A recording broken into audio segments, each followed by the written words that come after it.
that I'm very sorry and I apologize for the inconvenience of me not giving up.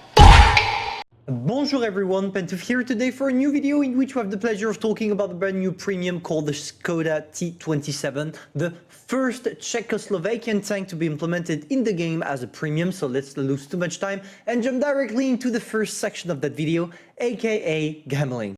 As always, as a tradition, I'm buying the first 2 crates and hopefully with 5% drop chance I will be able to get it. We never know what could happen, guys. So we're gonna pray the RNG, but I feel like the RNG doesn't want to be with us today, but who knows, maybe we're gonna be lucky, please. Not lucky, but at least we get some golds in return, which is good. So yeah, let's go back again. There we go again, guys. So we opened the first one and... Oh, putain. I just spent 54 fucking euros. I mean, I'm happy, but... Ah, god damn. Okay. We got lucky. We got lucky. Let's continue. Maybe we're gonna get the tank 2 or 3 times. No. At least I'll get myself some gold. Let's say it like this. Hopefully. I mean, I'm happy, don't mind me, but I just feel dumb that I spent 54 euros for something I could have within the first 3 crates. But for once, I'm quite lucky, and as you can see, you can get the camouflage directly when you unlock the tank. So let's take a look at this tank with the legendary camouflage. Where is it? There we go. We put the camo on, the legendary one. I truly love that they did... I don't know how we say it in English, but dédicace to Lidis, which was a town harassed by the Nazis, and yeah, that's it looks historical. I'm not a fan of colors, but at least it looks historical. So now let's go into the review part. So, concerning the tank, let's talk about the statistics and especially about the gun, which is the most interesting part of it, simply because it has the greatest bursting ability at tier 8, because in 3 seconds you will unleash 3 shells. 3 of them 220 alpha damage per shell, so a total of 660 alpha damage per clip within 3 seconds. On top of that, you have an amazing accuracy, a good aim time. The only problem is the DPM, because you only have 2k, because you have 16.5 seconds of magazine reload time. And yes, it also has one huge problem in my opinion, the penetration, only 204, which is definitely not enough for you to be competitive against tier 9 especially and some tier 8s, which means that with this tank you are probably going to shoot a lot with golds, which kind of sucks if you want to make credits. But the good thing is you have 8 degrees of gun depression, which makes it perfect for you to be on the reach line, to try all down positions, but mostly peekaboo because you don't have any armor. Because yes, if we talk about the armor, you will not bounce anything with it, so yeah, try not to be the main target of your opponents. Now to finish, you have an amazing mobility, top speed 50 kilometers per hour, it's in the norm, it does the job. So if we sum up, an amazing mobility, good bursting abilities, and a bad armor overall. Now let's go into the replay. So when I played this tank, guys, I realized, in my opinion, that it's not worth it, simply because it feels like a low range but downgraded.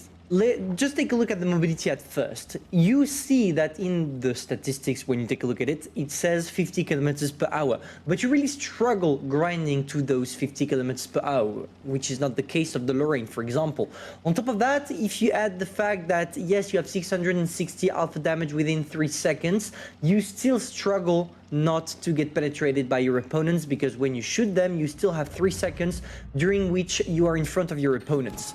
Now, that being said, why and how do you want to play it? First, why do you want to play it? To change your original playstyle. Usually, when it comes to tank with auto-loading mechanisms, they don't have that fast of a bursting ability, but here it's different, which makes it kind of interesting to play. The gameplay is interesting enough for you to maybe buy it if you're a collector and if you have the money.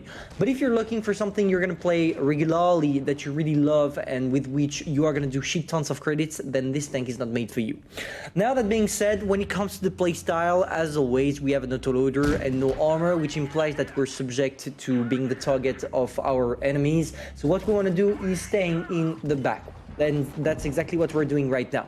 We are still taking an advanced position from which we can sneak our shots and spotting for the rest of our team, so we are making a use of our mobility, but we are not playing aggressively enough for us to be the main target. And it's extremely important for you not to do that because, yeah, you don't have any armor. And on top of that, when you have 16.5 seconds of reload, you are going to struggle quite a lot if you are getting pushed within your reload.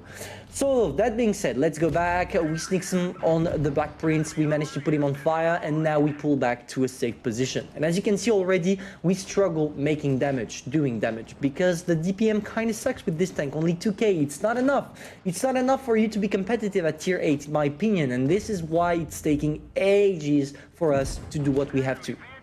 So there we go, we managed to kill the 30 and we are going back, heading back to the rest of our allies. We don't want to be in the first, to play aggressively, we don't want to be on the first line.